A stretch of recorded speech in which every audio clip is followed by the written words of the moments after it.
शिकार करते समय लड़के ने जो देखा वो भयानक था। 1000 पाउंड वजनी शेर उसे निशाना बना रहा था। लेकिन आश्चर्य की बात यह है कि यह देखकर लड़के ने धीरे से अपनी बंदूक नीचे रख दी, क्योंकि उसने शेर को देखा था और ऐसा लग रहा था कि उसने अपनी शत्रुता छोड़ दी है। लेकिन किसने सोचा था कि अगले ही पल शेर उस लड़के पर झपट पड़ेगा और उसे पागलों की तरह काटना शुरू कर देगा। यद्यपि उसके पीछे खड़े पिता ने बेतहाशा गोली चलाई, लेकिन इससे इस तथ्य को नहीं बदला जा सका कि लड़का भोजन बन चुका था।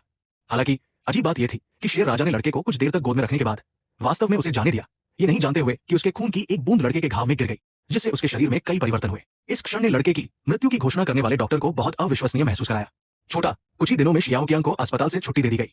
इस समय उसे यह भी एहसास हुआ कि उसके साथ कुछ गड़बड़ है, क्योंकि अब उसे ऐसा महसूस हो रहा था मानो धरती हिल रही हो।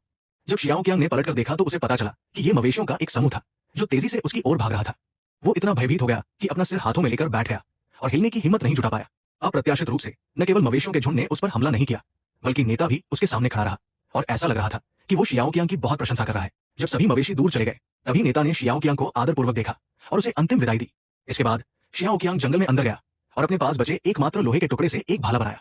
एक हल्के से वार से भाला हजारों मीटर दूर जाकर पेड़ के तने में सटीक रूप से घुस गया।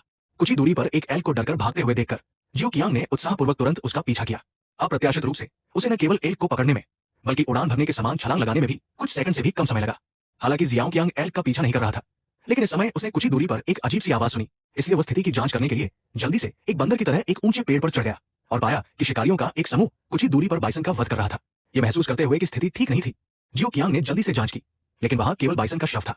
क्रोधित शियाओ कियांग ने तुरंत जमीन पर पड़ा चाकू उठा लिया, लेकिन उसके पीछे खड़े शिकारी ने पिस्तौल निकाल ली और उसे खंजर नीचे रखने को कहा। अप्रत्याशित रूप से अगले ही पल जियाओ कियांग में पशु प्रकृति तुरंत जागृत हो गई। वो शिकारियों पर झपटा और उन पर तब तक हमला करता रहा जब तक कि वे एक दूसरे को रोक नहीं दिए। उसी समय जियाओ कियांग ने मृत बाइसन को देखा।